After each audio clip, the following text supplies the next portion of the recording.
Hello students, good morning. BA first year की भूगोल की क्लास में स्वागत है आप सभी का। भूगोल की क्लास में हमने स्थल मंडल पढ़ लिया था।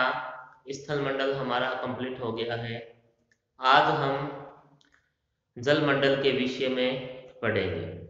जल मंडल जल मंडल से तात्पर्य हमारा सागर और महासागरों से है। पृथ्वी पर सबसे अधिक जलीय भाग है। लगभग 71% जो भाग है वो जलीय है और 29% जो भाग है वो स्थलीय भाग है। यानी जल सबसे अधिक है पृथ्वी पर। अंतरिक्ष से जब हम पृथ्वी को देखते हैं तो ये नीली दिखाई देती है, इसलिए पृथ्वी को नीला ग्रह भी कहते हैं। जल की अधिकता के कारण पृथ्वी हमें नीली दिखाई देती है अंतरिक्ष से। पृथ्वी पे सबसे बड़ा महासागर प्रशांत महासागर है। उसके बाद अटलांटिक या अंध महासागर और उसके बाद हिंद महासागर का स्थान आता है। प्रमुख महासागर ये तीन ही है, प्रशांत या पैसिफिक ओशियन, अंध महासागर और हिंद महासागर।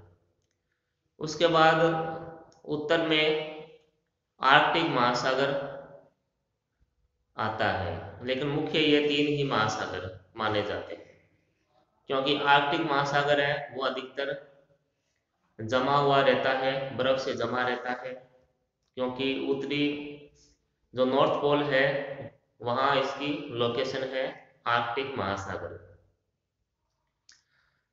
तो पृथ्वी पर सबसे अधिक जलीय भाग है। और वेगनार का जो सिद्धांत हमने पढ़ा था, महाद्वीपीय प्रवाह सिद्धांत, तो ये सभी आपस में जो 7 महाद्वीप है ये आपस में जुड़े हुए थे और एक ही सागरीय भाग था, लेकिन इनमें विखंडन होने से 7 महाद्वीप बने और उसके बाद महासागरों का भी निर्माण हुआ। तो समस्त ग्लोब का जो क्षेत्रफल है वो 50.995 करोड़ वर्ग किलोमीटर है।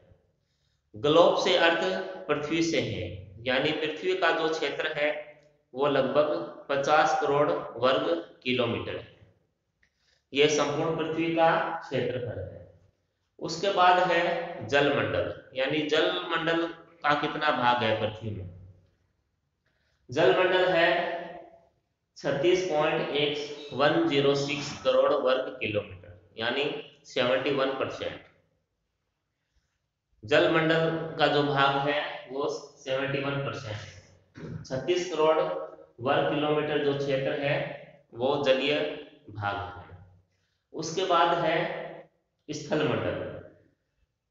स्थल मंडल लगभग 15 करोड़ वर्ग किलोमीटर से है, ठीक है। 14.889 वर्ग किलोमीटर का जो भाग है वो स्थल मंडल का है, लगभग 29%। उसके बाद महासागरों का क्षेत्रफल लिखा हुआ है। प्रशांत महासागर है, इसका जो क्षेत्र है 16.5 करोड़ वर्ग किलोमीटर है। फिर है अटलांटिक महासागर, 8.2 वर्ग ये करोड़ वर्ग किलोमीटर, यानी जो प्रशांत महासागर है उसका आधा है अटलांटिक महासागर या अंध महासागर। उसके बाद है हिंद महासागर। हिंद महासागर का जो क्षेत्रफल है वो 7.3 करोड़ वर्ग किलोमीटर है। तो ये पृथ्वी पर सबसे बड़े महासागर हैं और इनका ये क्षेत्रफल है। और जो ग्लोब का जो भाग है, जो पृथ्वी का जो भाग है, इसके 3/4 भाग पर जलमंडल है। सबसे अधिक जल पाया जाता है पृथ्वी पर, जो कि महासागरों के रूप में है, सागरों के रूप में है, नदियों के रूप में भी है तालाबों के रूप में, अलग अलग रूपों में ये जल है जो पाया जाता है। जो बर्फ से ढके क्षेत्र है, जो हमेशा बर्फ से ढके रहते हैं, हिम क्षेत्र है, वो भी जलीय भाग ही है, क्योंकि बर्फ जब पिघलेगी तो उससे जल का ही निर्माण होगा। जो जलीय भाग है उनमें देखो, सागरों में आर्कटिक सागर, मलय सागर, मध्य अमेरिका सागर, रोम सागर, बेरिंग सागर, ओखोटस्क सागर, जापान सागर, पूर्वी चीन सागर, अंडमान सागर, कैलिफोर्निया सागर, उत्तरी सागर, इंग्लिश चैनल सागर, लाल सागर आदि प्रमुख हैं। जो भूमध्य सागर है इसे रोम सागर भी कहते हैं। लेकिन जो लेसर है हमारा, ये तो जलीय भाग की हम बात कर रहे थे, जो लेसर है उसका नाम है महासागरीय नितल के उच्चावच। महासागरीय नितल के उच्चावच जिस तरह से स्थल भाग पर उच्चावच होते हैं, इससे पहले जो हमने स्थलीय भाग पढ़ा है पृथ्वी का, उस पे जो उच्चावच है, जो रिलीफ है, जैसे पर्वत, पठार, मैदान, ये उच्चावच है पृथ्वी के। उसी तरह से जो समुद्र, जो जलीय भाग है, उसमें भी उच्चावच होते हैं। तो जो समुद्रीय जल है, समुद्रीय भाग है, उनके उच्चावच का हम अध्ययन करेंगे। इनके उच्चावच का अध्ययन करने के बाद हम जो महासागर है, प्रशांत महासागर के उच्चावच, अटलांटिक महासागर के उच्चावच और हिंद महासागर के उच्चावच, इन तीनों महासागरों के जो उच्चावच हैं उनका भी हम अलग अलग अध्ययन करेंगे। तो इसमें जो महासागरीय उच्चावच है उनमें है महाद्वीपीय,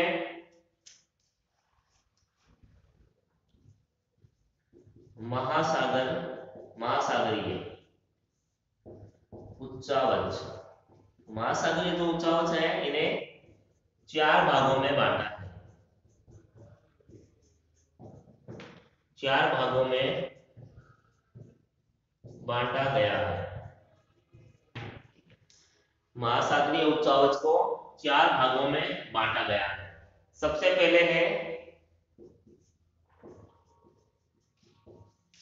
महाद्वीपीय मगन तट, फिर है नेक्स्ट है महाद्वीपीय ढाल,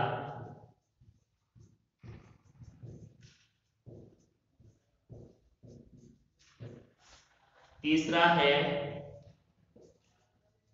महासागरीय मैदान, फिर चौथा और अंतिम है महासागरीय गर्त। तो ये चारों उच्चावच हो गए हैं।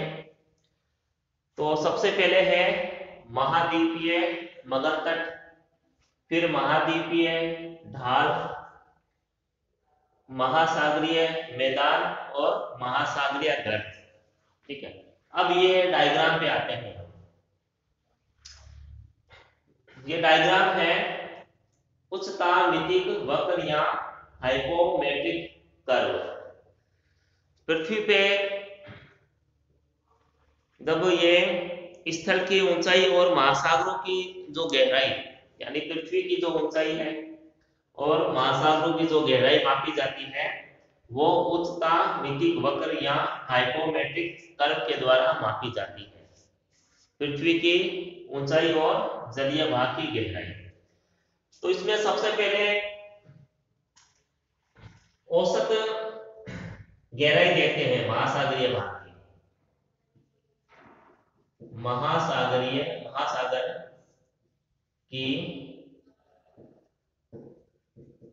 औसत गहराई। महासागर की जो औसत गहराई है वो 3800 मीटर है, 3800 मीटर। यह है महासागर की औसत गहराई, कि कितना गहरा है, औसत गहराई है। फिर देखते हैं स्थल, स्थल की औसत ऊंचाई। स्थल की जो औसत ऊंचाई है वो 840 मीटर है, 840 मीटर। यह है स्थल की औसत ऊंचाई।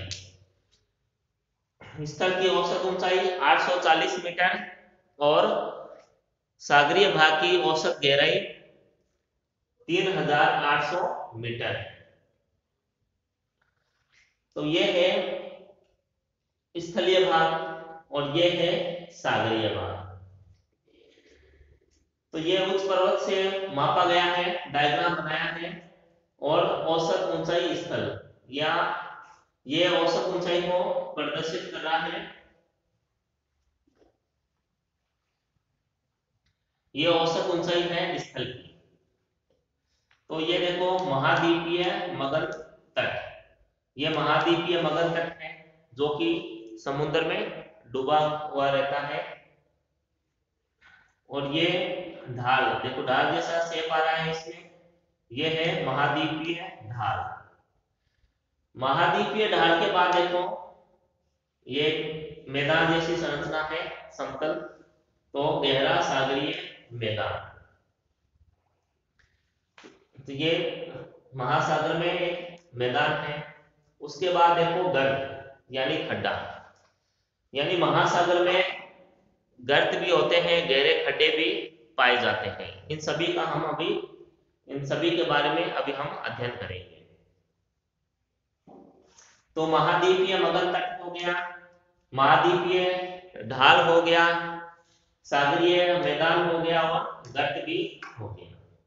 तो ये डायग्राम है जिसमें ये चारों जो उच्चावच है इसमें आगे है, महाद्वीपीय मगध तट, महाद्वीपीय ढाल, महासागरीय मैदान और महासागरीय गर्त। तो इन सभी के बारे में हम एक एक करके अध्ययन करेंगे।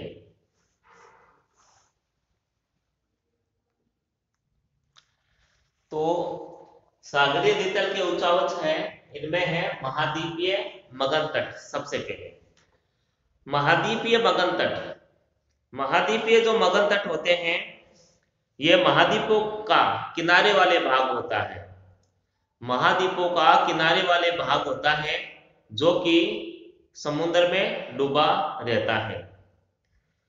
जलीय भाग में यह डूबा रहता है और जल की यहाँ औसत गहराई 100 फेदम होती है, 100 फेदम। फेदम है ये समुद्र में गहराई मापने की इकाई है, फेदम। 100 फेदम में ये लगभग डूबा होता है। 1 फेदम बराबर 6 फीट, ठीक है। 1 फेदम यानी 6 फीट होता है। तो जो फेदम है ये समुद्र में गहराई मापने की इकाई है। 1 फेदम बराबर 6 फीट यानी 600 फीट गहराई तक ये महाद्वीपीय मगध तट है, ये डूबा हुआ रहता है सागरीय जल में। इसकी जो ढाल है वो 1 से 3 डिग्री के बीच में होता है, 1 से 3 डिग्री का इसमें ढाल होता है। और जहां पर तट से लगे उच्च पर्वतीय भाग होते हैं वहां पर मगध तट संकरे होते हैं, यानी जहां पर उच्च पर्वतीय भाग होंगे मगध तट के पास, वहां पर ये संकरे होंगे। जहां पर उच्च जो पर्वतीय भाग नहीं होंगे वहां पर इनकी चौड़ाई अधिक होगी, मगध तटों की चौड़ाई अधिक होगी। और मगध तट की जो औसत चौड़ाई है वो 48 किलोमीटर तक होती है, औसत चौड़ाई 48 किलोमीटर तक होती है। और इसके अलावा अलग अलग जो क्षेत्र है, महाद्वीप है या देश है, वहां पर इनकी चौड़ाई है वो अलग अलग होती है। और जो महासागरीय नितल का जो क्षेत्रफल है वो 8.6% है। यानी जो महासागरीय नितल है उसके 8.6% भाग पर ये महाद्वीपीय मगर तट पाए जाते हैं। यानी तीनों महासागरों को मिलाकर, प्रशांत, अंध महासागर और हिंद महासागर, इन सभी को मिलाकर 8.6% भाग पर ये महासागरीय मगन तट पाए जाते हैं। और इनमें जो अटलांटिक महासागर है उसमें 13.3% भाग पर महाद्वीपीय मगन तट पाए जाते हैं। और प्रशांत महासागर के 5.7% भाग पर ये पाए जाते हैं। और हिंद महासागर के 4.2% भाग पर महासागरीय मगन तट पाए जाते हैं। ओवरऑल तो 8.6% है। जितने भी महासागर है उसके 8.6% भाग पर ये महाद्वीपीय मगन तट पाए जाते हैं। और प्रशांत महासागर में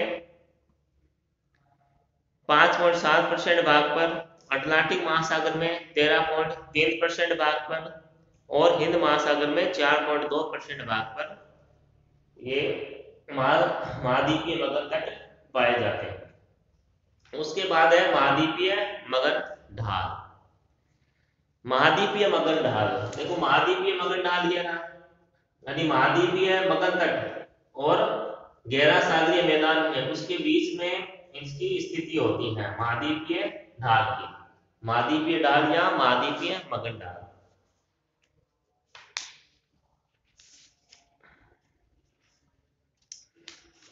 ये तीव्र ढलान वाले होते हैं। इनका जो ढाल होता है वो तीव्र होता है। इनका औसत ढाल कोण है वो 5 डिग्री होता है, यानी 5 डिग्री है इनका औसत ढाल कोण। और उसके अलावा अलग अलग कोण हैं, जैसे भारतीय कालीकट तट के पास 5 डिग्री से 15 डिग्री कोण वाले ढाल भी पाए जाते हैं। और मगन ढाल की जो गहराई है वो 200 से 2000 मीटर तक है। समस्त सागरीय क्षेत्रफल के केवल 8.5 भाग पर ही मगन ढाल है पाए जाते हैं। 8.5% भाग पे ही 8.5%। मगन तट थे 8.6 पे थे और ये 8.5% भाग पे पाए जाते हैं जो समस्त सागरीय क्षेत्र है उसके। तो इसमें देखो अटलांटिक महासागर में ये 12.4% भाग पर, प्रशांत महासागर में 7% भाग पर और हिंद महासागर में 6.5% भाग पर ये पाए जाते हैं। और जो मगन ढाल होते हैं यहाँ पर सागरीय निक्षेप है उनका अभाव होता है। जो सागरीय निक्षेप है उनका यहाँ अभाव होता है। अभाव इसलिए होता है क्योंकि ये देखो ढाल है, ढाल पर कोई चीज क्या ठहरती नहीं है, रुकती नहीं है, ठीक है। तो इसलिए यहाँ पर जो निक्षेप है वो नहीं पाए जाते हैं। उसके बाद है गहरे सागरीय मैदान। देखो गहरे सागरीय मैदान है ये महासागरीय नितल का सर्वाधिक विस्तृत मंडल है ये। इनकी गहराई 3000 से 6000 मीटर तक होती है। 6000 से 3000 मीटर इनकी गहराई है। गहराई 3000 से 6000 मीटर। ये फेदम इनकी गहराई थी 100 फेदम, इनकी गहराई थी लगभग 200 से 2000 मीटर, ठीक है। ये गहराई है। और समस्त महासागरीय क्षेत्रफल के लगभग 75.9% भाग पर ये पाए जाते हैं। जो मैदान है सागरीय मैदान है ये 75.9% भाग पर पाए जाते हैं समस्त सागरीय क्षेत्र के। तो प्रशांत महासागर में ये 80.3% भाग पर पाए जाते हैं और हिंद महासागर में 80.1 1% भाग पर ये पाए जाते हैं। मगर जो अटलांटिक महासागर है, जो अंध महासागर है, वहां पर इनका क्षेत्र कम है। अटलांटिक महासागर में ये केवल 54.9% भाग पे ही पाए जाते हैं। इसका प्रमुख कारण है यहाँ पर महाद्वीपीय जो मगध तट है उसका विस्तार अधिक है। महाद्वीपीय मगध तट है उसका विस्तार अटलांटिक महासागर में अधिक होने के कारण ये जो मैदान है, सागरीय मैदान, यहाँ कम पाया जाता है। उसके बाद है देखो 20 डिग्री उत्तर से 60 डिग्री दक्षिण में दक्षिणी अक्षांशों के बीच सागरीय मैदान अधिक मिलते हैं। 20 से 60 डिग्री जो दक्षिणी अक्षांश है वहां पर जो मैदान है ये वो अधिक मिलते हैं, और 60 डिग्री से 70 डिग्री उत्तरी अक्षांशों के बीच ये कम मिलते हैं, बल्कि अभाव पाया गया है इनका अक्षांशीय विस्तार के अनुसार। 20 से 60 डिग्री अधिक मिलेंगे और 60 से 70 डिग्री उत्तरी अक्षांश है वहां ये इनका अभाव पाया जाता है सागरीय मैदान पर। उसके बाद है महासागरीय गर्त। महासागरीय गर्त होते हैं ये गहरे खड्डे होते हैं महासागरों में, डीप खड्डे होते हैं। तो ये लगभग 7% भाग पर पाए जाते हैं। जो सागरीय भाग है उसके 7% भाग पर ये पाए जाते हैं महासागरीय गर्त। और महासागरीय गर्त है ये लगभग 57 गर्तों का पता लगाया गया है। 57 गर्तों का पता लगाया गया है। प्रशांत महासागर, अंध महासागर और हिंद महासागर, इनमें देखो कितने कितने गर्त हैं वो पाए जाते हैं। 32 गर्त हैं वो प्रशांत महासागर में और 19 गर्त हैं अटलांटिक महासागर में पाए जाते हैं। 32, 19 और 6 इस तरीके से ये गर्त है पाए जाते हैं। हिंद महासागर में 6 गर्त पाए जाते हैं। तो विश्व की जो सबसे गहरी गर्त है, जीके का क्वेश्चन भी है ये, विश्व की सबसे गहरी गर्त मेरियाना ट्रेंच या गर्त है। इसका जो गहराई है 11,033 मीटर है। 11,033 मीटर है इसकी गहराई है। ठीक है,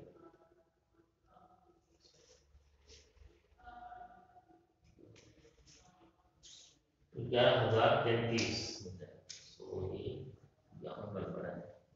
इसकी जो गहराई है वो लगभग 11.02 किलोमीटर है। 11.02 किलोमीटर इसकी गहराई है। ठीक है, इसका मतलब इसकी जो गहराई है वो एवरेस्ट से भी अधिक है। एवरेस्ट, क्योंकि एवरेस्ट लगभग 8 किलोमीटर हाइट है इसकी, 8,850 है। लगभग 8 और 9 किलोमीटर के बीच में एवरेस्ट की गहराई है, ऊंचाई है। जो मैरियाना ट्रेंच है ये 11.02 किलोमीटर इसकी गहराई है। सबसे गहरा गर्त है ये विश्व का। तो ये प्रशांत महासागर में पाया जाता है। प्रशांत महासागर में फिलीपाइंस के पास, फिलीपाइंस एक देश है, वहां पर ये पाया जाता है। तो विश्व में 27 गर्तों का पता लगाया गया था एक खोज अभियान के अंतर्गत। उसमें से 32 प्रशांत महासागर में पाए जाते हैं और 19 अंध महासागर में, 6 हिंद महासागर में गर्त पाए जाते हैं। और विश्व का जो सबसे गहरा तट है मेरियाना ट्रेंच है, जो कि फिलीपींस में पाया जाता है, गहराई 11.02 किलोमीटर। उसके बाद देखो इसमें गर्त और खाई, ट्रेंच, ट्रेंच कहते हैं खाई को, गर्त कहते हैं डीप्स को। देखो कम क्षेत्रफल वाले किंतु अधिक गहरे खड्डे को गर्त कहते हैं। ठीक है, गर्त यानी डीप्स, क्षेत्रफल अधिक हो किंतु गहराई अधिक हो, कम क्षेत्रफल और अधिक गहराई, उसे कहते हैं गर्त, डीप्स। और जिसमें खड्डा लंबा हो उसे खाई यानी ट्रेंच कहते हैं। ठीक है, तो ये थे महासागरीय नितल के उच्चावच थे, इनके बारे में जानकारी हमने ली है। जो नेक्स्ट वीडियो होगा उसमें हम जो महासागर है, 3 प्रमुख महासागर है, इनका अलग अलग से हम अध्ययन करेंगे, इनके उच्चावच का। तो आज के लिए इतना ही, तब तक घर पे रहें, स्वस्थ रहें, धन्यवाद।